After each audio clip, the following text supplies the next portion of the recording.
this summer with AC Pro and O'Reilly Auto Parts. Right now, get a $15 O'Reilly Auto Parts gift card after mail-in rebate with the purchase of select AC Pro ready-to-use refrigerant products that include a hose and gauge. Beat the heat before you hit the road with AC Pro at your local O'Reilly Auto Parts store. O'Reilly Auto Parts. Welcome to the latest episode of 5 on the Floor on the 5 Reasons Sports Network. Thanks for joining us on your favorite podcast app. We're now on Red Circle. If you previously subscribed to us on Podbean, make the switch or switch to Spotify, Google Podcasts, Apple Podcasts, or any of the other podcast app. Also, 5reasonsports.com. You can find these episodes there, but you hit the like and subscribe button.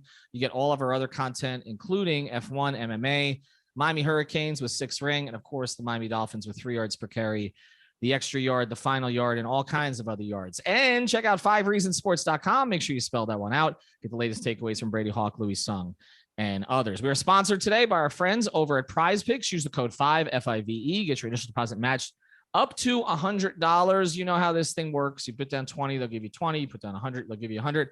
You can play all of the different sports there, but the thing that we're kind of pushing right now are the NFL props for the season. If you're a Dolphin fan, 3,950 yards for Tua. You like that over or under? Waddle with 87.5 catches. Tyreek Hill with 87.5 catches. That's the kind of stuff that you can play over at Prize Picks. Use the code 5. And now, tonight's episode. Down to Biscayne. Yeah.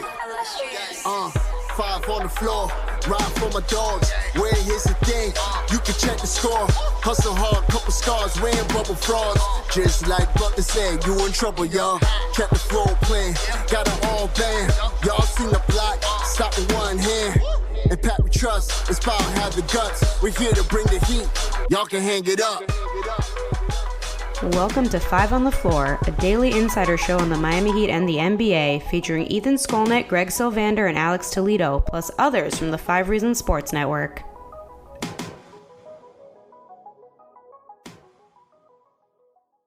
All right, Ethan Skolnick back on 5 on the Floor. Here's today's floor plan. I got Greg Sylvander. You can follow him at Greg Sylvander. I've got Alex Toledo. You can follow him at Tropical Blanket. And from the Tri-County area, I'm not sure exactly which part, our friend Brian Fonseca. You can follow him at, what is it again? Brian Fonseca NY, right? Yes.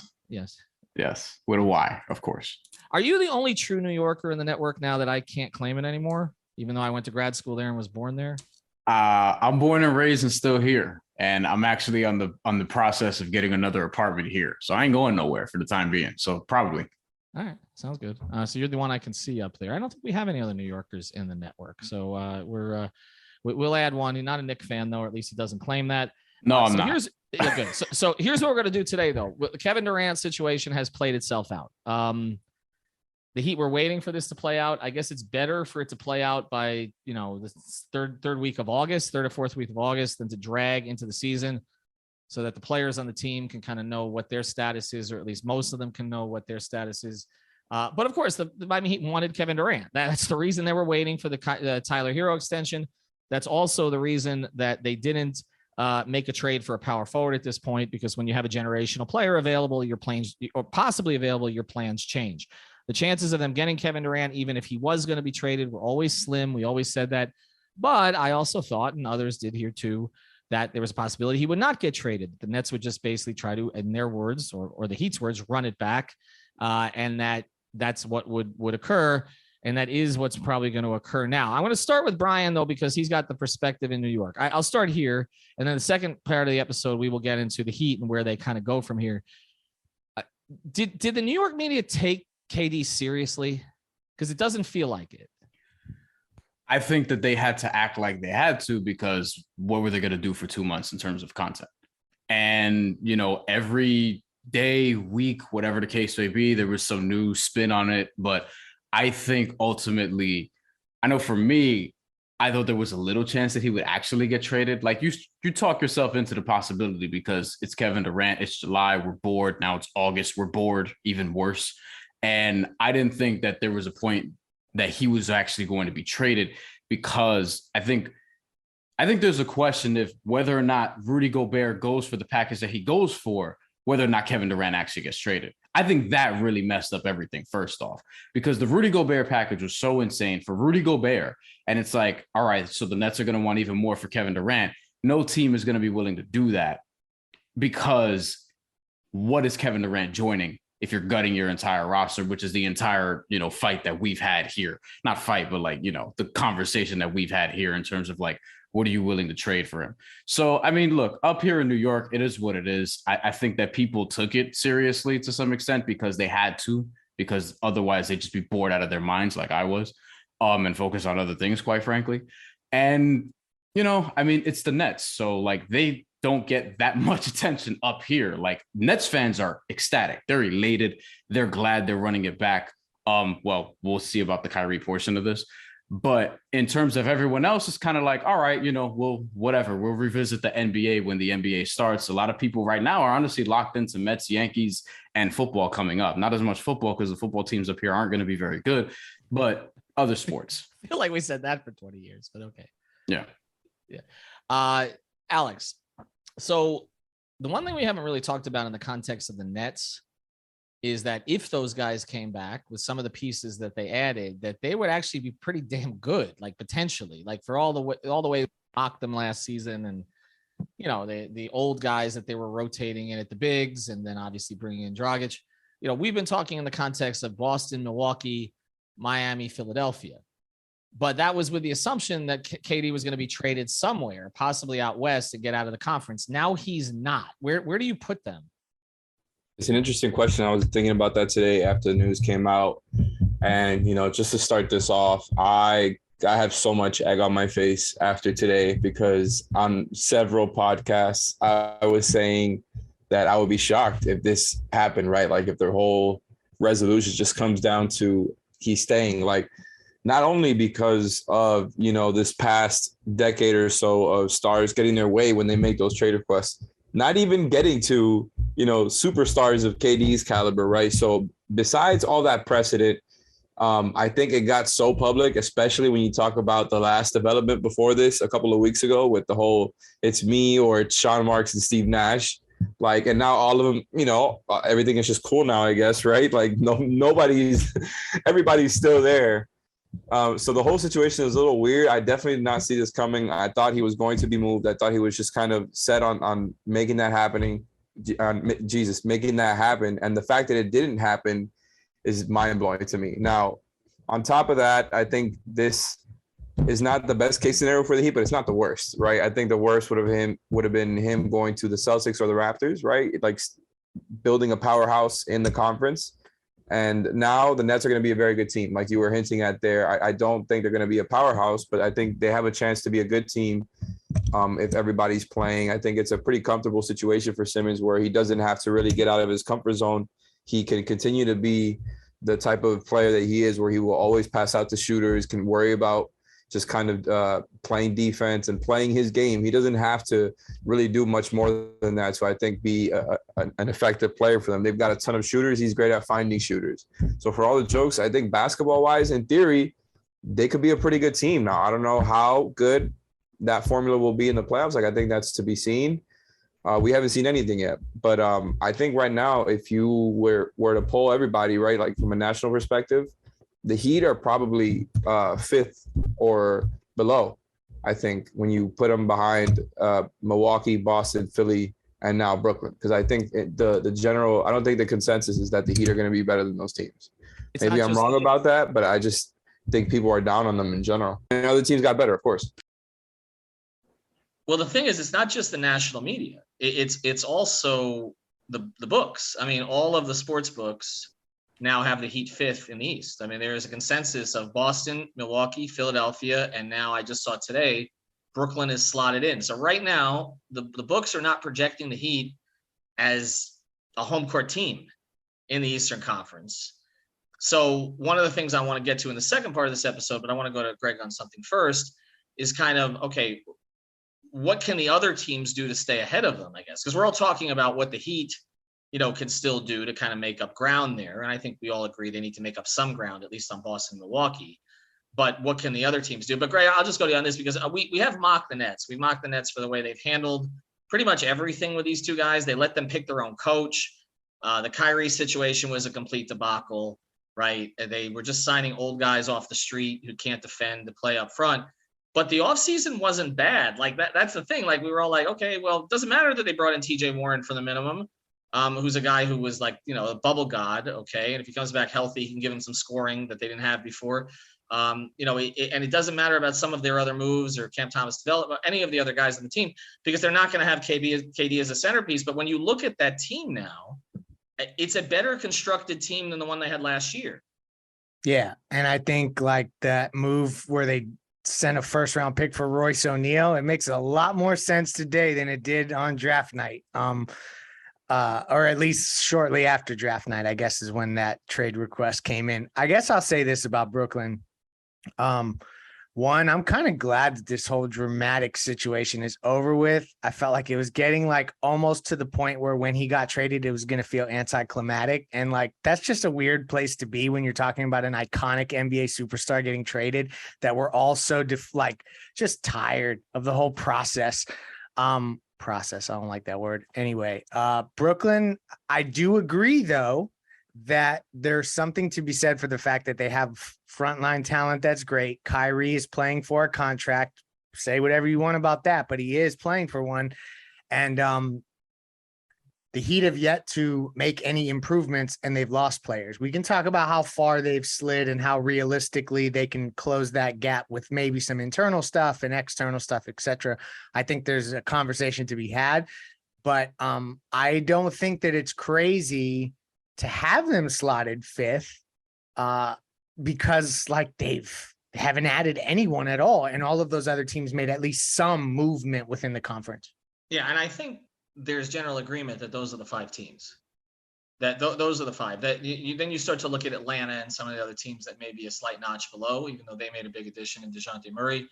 But I do think there's agreement that those are the five teams. All right, we're going to come back. We're going to discuss the Heat's perspective on this, and also the one big fish that may or may still be out there, or the one orca that may or may still be out there, and what else the Heat can do. Before we do, though, I'll tell you about another great sponsor, the 5 Reasons Sports Network. You guys know this one because you're using it on Twitter all the time. It's water cleanup. If you're a South Florida property owner with an insurance claim, you're dealing with water, mold, or fire damage, you got to find a reputable, fully licensed, insured, and certified contractor. Your leaks, all that stuff, they can take care of it. Water Cleanup of Florida, there for you 24 hours a day. No need to bring in other contractors. They'll handle the entire job for you. They'll do it honestly. I've had experience with them directly on this, and they've got more than 60 years of experience.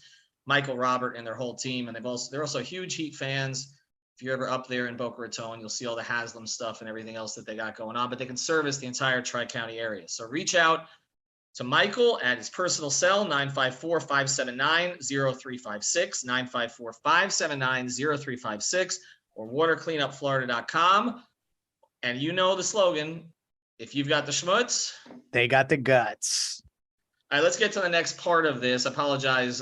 Mike is out a little bit tonight, so if you're missing me some, that's why. Some of you probably appreciate that. Let's talk about the Heat's perspective, though, but let's before we pivot, Brian, let's go to Donovan Mitchell, because there's a New York story there too, right? So, I mean, the Knicks, depending on who you believe, are willing or are not willing to trade RJ Barrett, would rather trade him than Grimes, would not rather trade him than Grimes, are offering 17 first-round picks, or offering 3 first-round picks. It just kind of depends on the moment. So before we get to the Heat's part of this, which obviously there's a relationship between Donovan Mitchell and Bam. We just saw that at Summer League.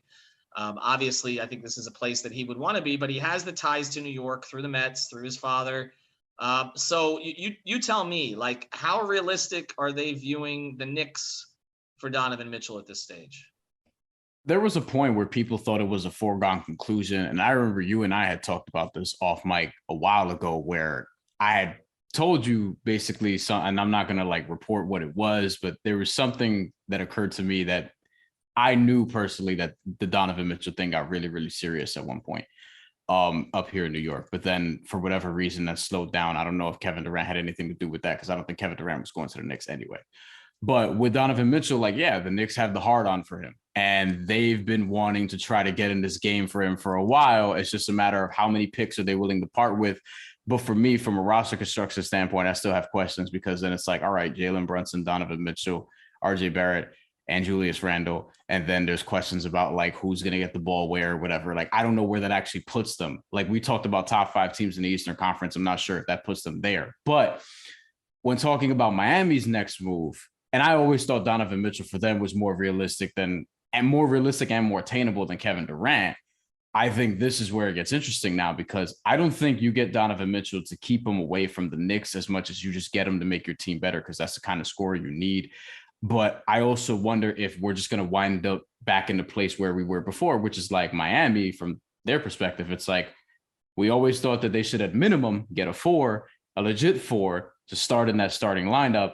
And after all this turmoil, if you want to call it that, it looks like we're just going to circle back right into that thinking where it's like at bare minimum, get a Jay Crowder or Marcus Morris or Harrison Barnes, and then just move along from there. But I think if Donovan Mitchell can be had by Miami and the package is reasonable, and obviously doesn't include Bam or Jimmy, then you go ahead and do it. I just don't know like where Miami is at that point, but I know the Knicks are pushing. I don't know if they're going to get this done before the season starts, but they are in fact pushing for it. We know that. Damn, Brian, you got sources? I didn't know this. You've been holding out on us, man. I've broken some things. I'm just not a new. He sent me something good. He sent me something good about a month ago. Text me that shit next time. It was just hard to officially confirm, but it's. And I also didn't want to get somebody in trouble. But yeah, Ethan's so responsible. I'll go straight reckless with you, but Ethan, no, I'm joking. That was the big thing. But Greg, it all comes down to attainable, right? I mean, the interest in the player is clear, but it's just about attainable. But you're dealing with Danny Ainge. You're dealing with somebody who just made the Gobert trade, to his credit, and got all those picks. And unless Donovan forces his way and says, I want to play in this place, and even if he does, they don't need to send him there. So I don't for Heat fans who thought, okay, once the Durant thing is gone, you get more clarity on Mitchell. I'm not really sure that's the case.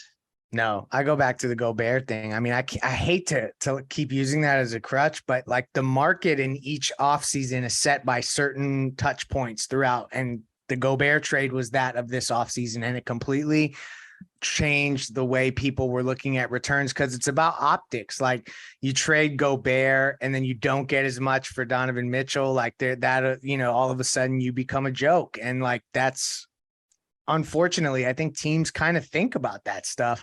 And so the value for Mitchell has gone crazy. I know Miami has obviously made offers. They haven't made their best offers, their bests in finals. That's how I understand it. So I think that they likely will poke around there, but ultimately this was the thing that just unprompted earlier today, and I'm trying to get the tweet up quickly. I was sent, Bobby Marks tweeted today, Miami's cap situation going forward. So I think that this is an important point of clarification as we talk about upgrades, just based off of what I was told. So 13 guaranteed, this is from Bobby Marks, 13 guaranteed contract with UD signing, 1 partial guarantee with Haywood Highsmith. They have 2 two-ways done, 3 exhibit 10s. That gets guys to Sioux Falls. They are, this is funny. Andy, shout out to you, man. They are $162,830 for $162,830 from the luxury tax. Here's where I'm at. Wait, hold before you do that. So that can sign Brian Fonseca or no? I think it could sign him. I mean, I don't know his situation, but I think that for the it could sign me. Minimum of 162,000. You could sign me. No. I'll take that. I'll take that right now. Shit. Shoot, I'll split it between the 3 of you. Go ahead. Yeah. But this is what Alex is in. He don't even got to unmute. So this is what I was told, that Donovan Mitchell, they'll go over that $162K and pay tax. Other than that, every other trade y'all put in your trade machines, like look at the salaries, do the math. Every trade will require a calculator, because I do not believe they're going to cross that luxury tax threshold for anybody but a player like Donovan Mitchell go forward. But Alex, if that's the case, then our next 2 weeks are blown, because we're going to do a bunch of episodes about the 4 that they could trade for. But let me pivot back to you, Greg, though, because this will be the next question that fans ask. So, but if you trade Duncan in a first, I mean, you could conceivably make a trade that would bring in a 4 without pushing you over the threshold, right? You're right. Yeah. Right. Just an equal or lower to salary that they would swap out. You're totally right. All right, so I mean, let's at least consider that because I think they're For sure. I didn't mean to throw a wet blanket on tropical blanket. But the other thing about it though is too that they could also wait and they have more tradable contracts as they go forward. So that's the other thing. All right, so Alex, on that note, let me throw this because we're in a different place now that Durant's not out there. What is your maximum offer for Donovan Mitchell? That's a good question. He makes it clear that he wants to be here. Let's say, okay, what's your maximum? Well, you just added that in at the end, and that definitely makes it, a little bit of a tougher conversation because if you're saying that he's made it clear he wants to play for the Heat and it's just the Heat, then my final offer is definitely a lot lower. But if you're just saying final offer, like as in best offer, I think it's a lot of what we talked about already, but I just wanted to, point out the parallel with the Knicks, right? Because this whole thing where they may or may not get RJ Barrett, the whole package is a bunch of young dudes, right? And a bunch of draft picks. And although that's kind of common now, I think the fact that that's been thrown out there, is kind of indicative of what Danny Ainge wants to do there with the Jazz. And I think especially with what happened with Gobert, like the team stinks of rebuild, right? And a lot of the guys that they will have left over are guys who could get sold for picks later on, right? Even if it's not many, like you could probably get something in return for Conley, for Bogdanovich, for some of the guys that they just got in the Gobert deal, like Beverly, like Malik Beasley. So the whole thing just stinks of Danny Ainge, and that's what makes me skeptical of this, right? But I do think the Heat can go with a stronger offer than they've thrown out, right? That I'm just guessing here. Looking from the outside, it seemed like they were kind of honed in on KD. And the whole thing with the Knicks not really looking for that much as far as short-term talent is what makes me a little bit optimistic, right? Or if the Heat really want to go all in on this, maybe it might have a real chance because, like, Tyler Hero is a lot better than any player that the Knicks are throwing there, right? Unless it's RJ. I think him and RJ are comparable. I'm taking Tyler personally, but in general, I think they can get in the mix. And we talked about how they could have to make some of the pick stuff happen. They could get really creative, but the whole tax thing is a little bit worrisome to me because I think that probably limits the pool of available vets that they can trade for. But yeah. But Brian, in the eyes of Knicks fans, because we know Mitchell Robinson is the next Wilt, and we know the way that they treat their guys, right? Like it's a Knicks and Yankees fan thing. I mean, you're too young for this, but Dan Pascal was the next Babe Ruth, and Hensley Mullins, and there's just a long list of New Yorkers who, Kevin Moss, again, probably in the Hall of Fame by now. But in the eyes of Knicks fans, like, are there some who would actually rather give up Barrett than Grimes? Because I've seen some of that, like, because Grimes had 7 steals in a summer league game, that all of a sudden he's like the next one. I hope that's not the case. I'm not going to like derail anything here, but I'm pro RJ Barrett. I'm not trading him if I'm the Knicks, but I think that he'd also be better served in a place like Miami that can actually develop him better.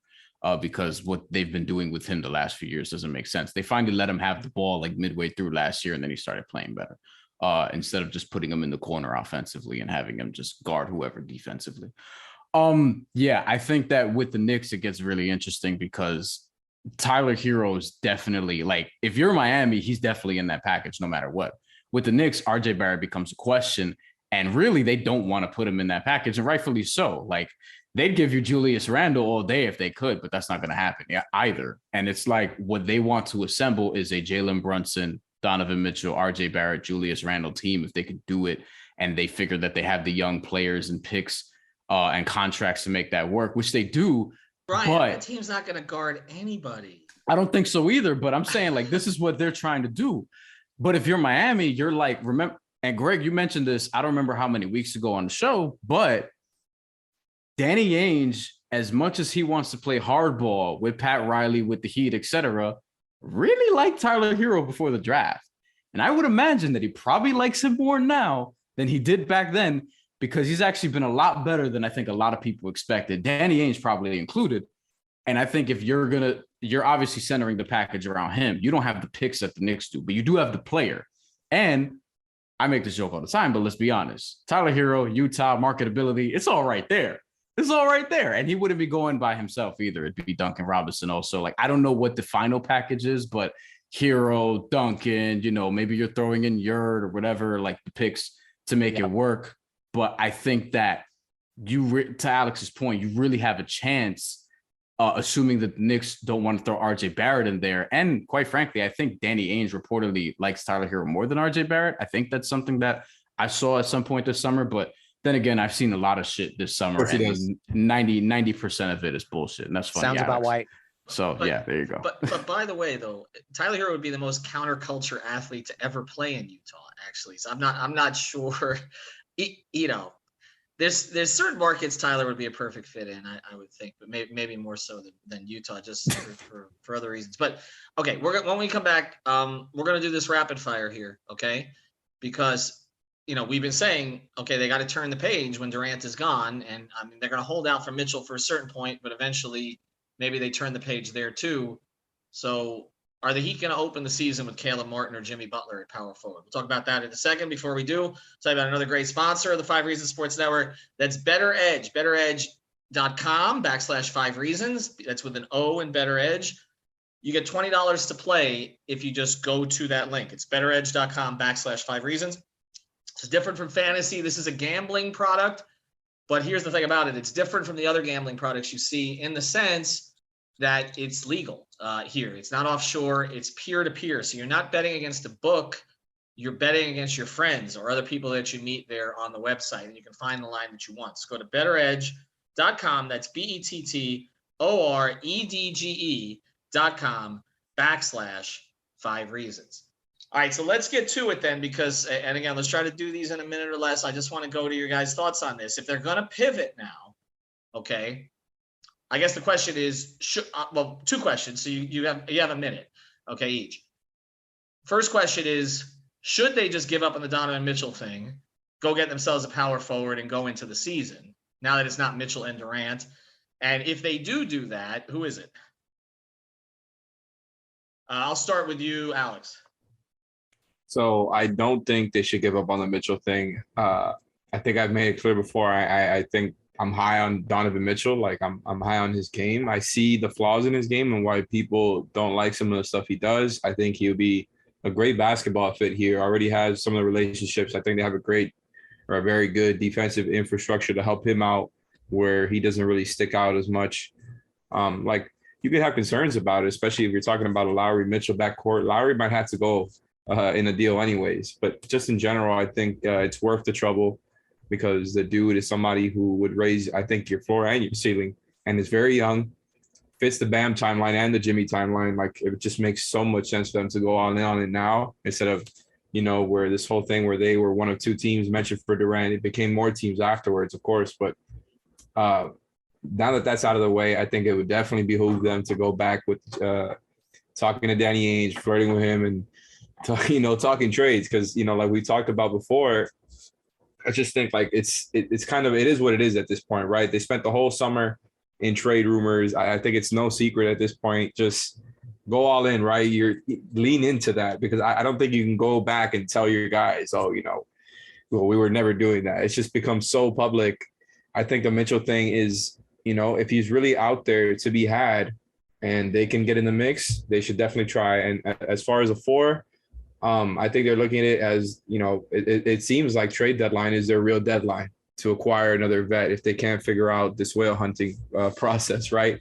And I think it's going to be one of Morris or Crowder. That's just what my gut is telling me, right? Like I think if when I close my eyes and picture it, right? Close your eyes this is for the listeners. Close your eyes and picture it for a moment. Who is the Heat starting power forward at the start of the playoffs? And it really, I can't picture anybody else but Jay Crowder and Marcus Morris. Jay Crowder or Marcus Morris? If they trade for somebody. Greg, are those your two? Yes. And for a reason that I don't think it goes back to what I just mentioned. If they were able to swing deals for those, even using Duncan Robinson, both of those guys, there's ways where they could take back just a little less salary, like incoming, than Duncan and whoever else is going out, get further away from the tax, get a little more breathing room. So totally viable options. I think they should consider. like, hell, we've been suffering this long. Just keep on going with this Donovan Mitchell, see it through, and then obviously pivot to these next options. Because the beauty, I guess, of waiting for a Marcus Morris or a Jay Crowder type option is that, like, ain't nobody like gonna say, oh man, y'all should have done that back in July. Like, you can kind of wait on that type of move. And there's also, because they make slightly less than Duncan and maybe another player you would package with Duncan, I think that's what makes them viable. It's them $24 million players that I just don't see the Heat, or like, I think Harrison Barnes makes 20 million or something like that, slightly more than Duncan, I guess, is the moral of the story. That's where I think it will get weird and they won't go into the tax. So it's those names that Alex mentioned. This is about my minute being up, but yeah, that's where they're at. Donovan Mitchell, and then on to Marcus Morris. That's my leader in the clubhouse. I got one of those. Harrison Barnes makes about $1 more million than Duncan next season, by the way, just to point that out. So they're not going to do that. I don't see them going into the tax for Harrison Barnes. I just don't. I know people are going to hate that, and we can have a conversation on another episode about what that means and what that says about their commitment to actually winning in the Jimmy window. I'm using air quotes, not for tonight, but I don't think they're going over the tax unless it's for a star. What if it's like a 2-for-1 thing where they send out more money? You know what I'm saying? Like, it could be one of those Andy Ellisberg creative routes. Anyways, go ahead, Ethan. Yeah. Brian, thanks for joining us, but Greg and Alex took your time, so we won't be needing your services any further. No, I'll let you get in here at the end. We'll cut my time instead. Jay Crowder, I think, is going to end up being the answer. I don't know when, but I think that's likely what's going to happen. It strikes me. I saw some numbers in Phoenix about how well Cam Johnson played as a starter last year. And it feels like that's something they're going to do to give a little life to that team now after what happened last year in the playoffs. So I could absolutely see them, making some moves to fortify the bench, moving Jay and starting Cam Johnson and going a little smaller at times, particularly if they're going to play through 8 more often. Brian, you got a minute. Thank you, sir. Oh, by the way, you can follow him at Brian Fonseca. That's with a Y, NY. Also, check out our sponsors, Prize Picks. Use the code 5, betteredge.com/5 reasons. Get your $20 to play. And our friends at Water Cleanup of Florida. Brian, go. What do you think they end up doing? I think that they don't give up on Donovan Mitchell because why would you? If you were focused on Kevin Durant this entire time, then yes, you could pivot to Donovan Mitchell very easily. I felt like he was the more attainable guy anyway. And I think that if you're at minimum going to get a 4, then I agree with Greg. It's Marcus Morris or Jay Crowder. I think that either one makes a lot of sense. Perhaps Jay Crowder, because you've actually seen that work, although I think Marcus Morris is actually a better creator offensively, and he would be an interesting option and provide, in theory, some level of toughness, as we saw sort of demonstrated last year. But Donovan Mitchell is the one for me where I think that if you can make that happen, you absolutely do not give that up. And obviously, you're trying to team him with Jimmy and Bam. So when you watch them in the playoffs, that's the scorer that they need. He gives them the 3 levels, the type of dimensions that you would want, whatever the case may be. Like Tyler Hero can be somebody really good at some point, but Donovan Mitchell is that guy now. And that's what they need, I think, to get over the hump. All right, follow me at Brian Fonseca, New York. We waited for the right episode with you, get the New York perspective here. And again, make sure you're checking out our Off the Floor feed. We're going to start populating that again. We're taking more of your ideas for episodes, also dropping information when we got it. Maybe there will actually be some over the next couple of weeks now that some things have played out. So make sure you subscribe. It's free for the first week, $3.05 per month after that. So basically 75 cents a week. It's a better deal than the newspapers, we promise you. And again, you can find that on the top of the 5 Reasons Twitter account. Thank you for listening to the 5 on the Floor on the 5 Reasons Sports Network.